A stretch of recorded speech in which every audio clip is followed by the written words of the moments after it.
Welcome back. So let's start where we left off in the last video. So from marketing, we're now going to jump to sales. Now sales is something which needs a little bit more deep dive from our part. The first thing that you have in sales is a thing called deals. So deals is the backbone of every country. If the contacts are the lifeline, then deals are the backbone.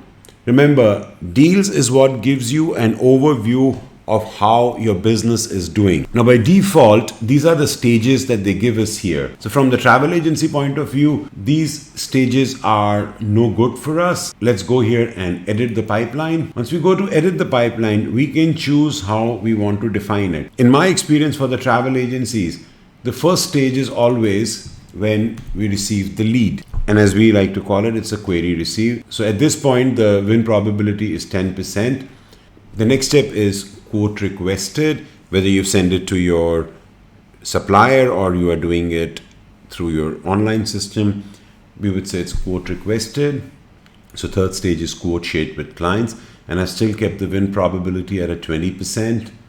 In usual cases, the next step for us would be follow-up has been completed with the client. For us, the next stage, usually in the Asian markets, Middle East and Asian markets, would be re-quote requested because we seldom get the booking confirmed on the first quote we've received. Re-quote shared with client would be the next stage. At this stage, we are still hoping that we have a 50% chance, because remember, if you are in the Southeast Asian markets or South Asian markets and the Middle East, the client is querying 3 or 4 companies at the same time. The win probability is never greater than 50%, even with the re-quote having been shared. After you've shared the re-quote, it will have a follow-up stage again. So follow-up completed. The next step would be booking has been received by us. And at this stage, there's a 70% chance this will go through because we still have to get a confirmation status. So just added the other stages as well. So follow-up has been the second follow-up has been completed, booking has been received, confirmations have been received. Once we've received the confirmation, we've received the payment, so we've won the booking.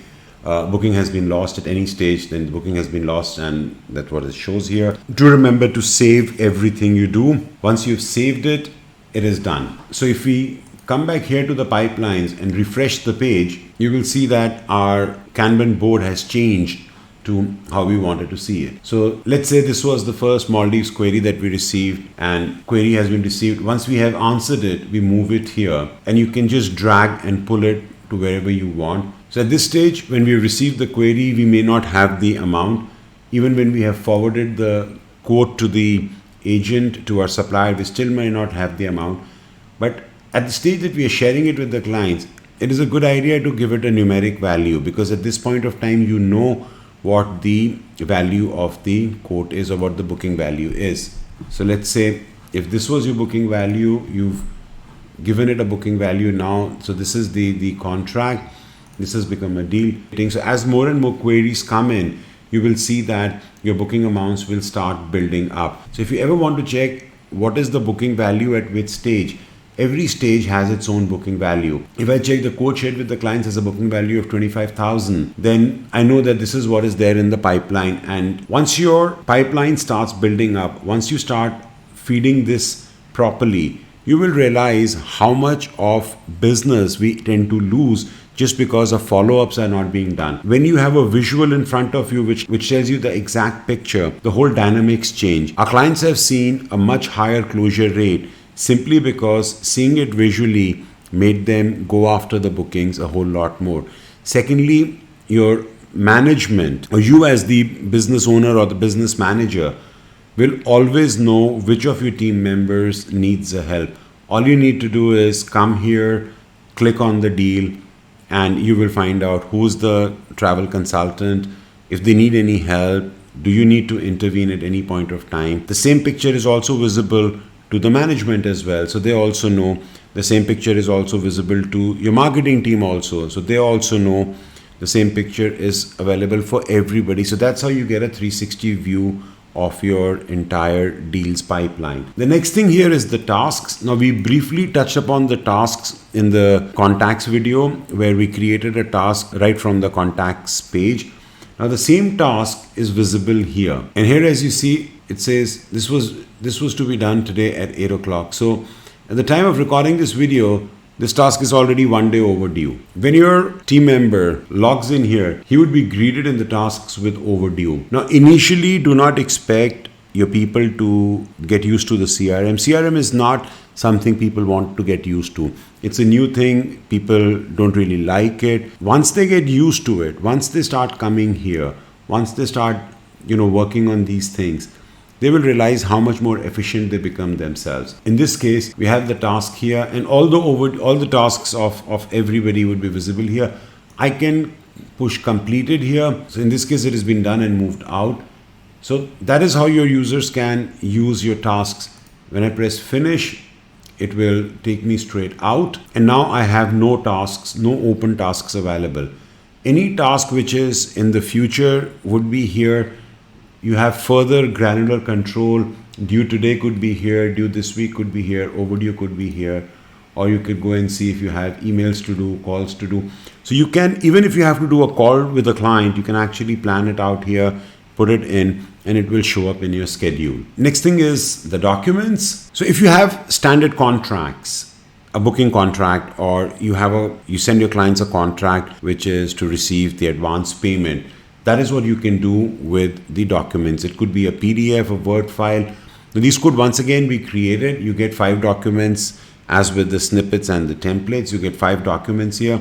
You can create these and load them up. Once again, your team members don't need to go running around finding where they have stored what document. It's all available in the central repository. This is again a very good place for you to keep those 5 documents that have a regular usage for your teams. Next step is meetings. If you are into the B2B space, then meetings is extremely effective, because then you can put the meeting link for your clients on your website. However, in the retail space, very few clients would call you for a meeting, and or they would speak to you on a meeting if you are in Middle East, India, or South Asia. However, if you are in the Western world, yes, this would come in handy for you as well. Meetings basically works very well. You can choose when the clients can call you, when they can schedule a call, and how long should the calls be. In my case, as I was explaining to you in the earlier video, my calls are all a little bit longer. They're more detailed, because when I'm consulting, we're trying to get as much information as possible. So my calls are of minimum 1 hour duration to a 1.5 hour duration. And that is what people would get to see when they come on my booking screen. You have then the configuration which tells you where is the meeting going to take place. Usually we use Zoom or Google Meet for the meetings. So this can again be configured here. Where will the meeting be? What is going to be the invite subject? Then comes the availability. So if you remember, when we were creating the bot, it picked up the timings from 9 a.m. to 5 p.m. Now this is where I had configured them. This is where I had configured the time zone. This is where I had configured the working hours. And that is why these were available. These were available even in the bot settings. So this is where you configure your available timings. Increase, you can change anything you want. Now, when can the meeting be scheduled? Over a period of rolling weeks or a custom date range.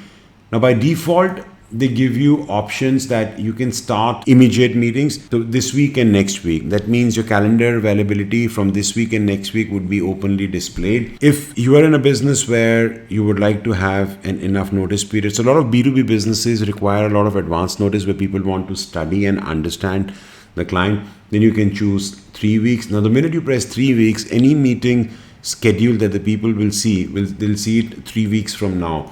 Now, that doesn't work in our business, so we keep this week and next. What is the minimum notice time that you need? That's 15 minutes is fine. You can increase it if you want. That's the minimum. What is the buffer time you need? So the buffer time is between the 2 meetings. You can have no buffer time. You can have 5 minutes, 10 minutes, 15 minutes. I prefer to keep 15 minutes. And then is the increment time. So how do you want to show the increment time when people are booking a meeting with you? So that is what you can configure here. The last thing is about the form questions. There's not much choice here. You only get 3 fields, and that is the first name, last name, email. They don't give you any other fields here, so there's no point of having this thing here. But yeah, these are the 3 fields that we get. The option that you have is pre-populated fields with known values. If it so happens that you've used HubSpot email marketing and somebody clicks a link through that and comes to your meeting page, HubSpot will have all the information because of the cookies. and then the fields would get pre-populated. And this is here where you can choose your GDPR, privacy and GDPR rules.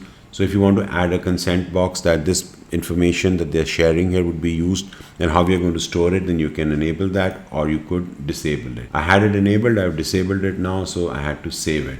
Now once we are done with all this, we go back to the meeting, then it'll give us the link that we have for our meeting. And you get one chance to customize it. And in this case, this is the GDPR thing, this is the consent thing that comes in, and this is where I can give the meeting. So in my case, I've enabled this week and next, so people can see the schedule from this week and the next week. And this is the 15-minute increment time. But if somebody was to choose how long do you need, 1 hour 30 minutes, and was to choose 9:15 here, he would fill up these details, and immediately the next 1 hour 30 minutes for the meeting and 15 minutes buffer time would get blocked from the calendar.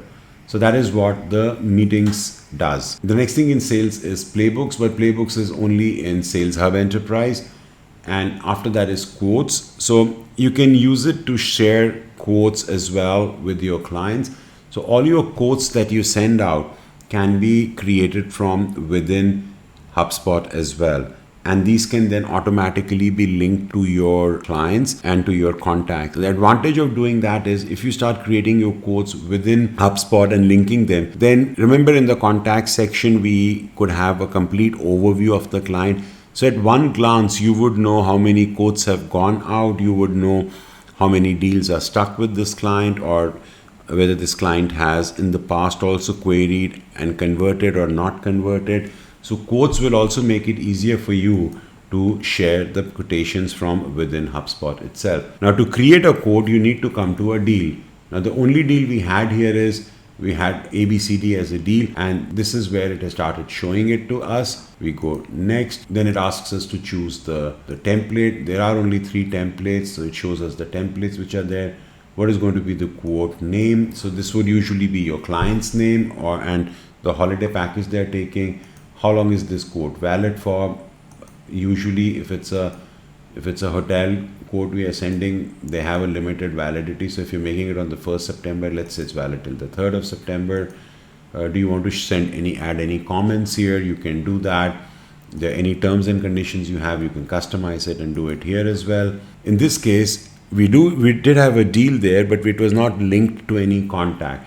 So it wants us to add a contact, which means I'll have to go here and choose a contact. If it is an existing contact, we have only a couple of them. So we had James. Let's link it to James. Once we link it to James, it'll then automatically give the name here and all the other relevant information that has been shared that is needed. When we proceed next, it needs our information, which is all coming from your account's default branding. Unfortunately, I haven't done much of it, so not much would come. It says you can add your products to your deal and build quotes with ease. I can go here and add the products. I can have the billing frequency, the unit price, unit cost. I can do all that here itself. I don't want to. I can save it. Then I can have a signature and payment option. So I can put in my payment terms and conditions and options. I can review it, and then I can send it to the client. So this is what you can do with the quotes. Now, once again, quotes is a built-in feature that you can use if you wanted to. I get it, a lot of companies have their own billing software because it is all controlled and your accounts needs to have an access to it. So if you want to use it as an inbuilt option, it is definitely good.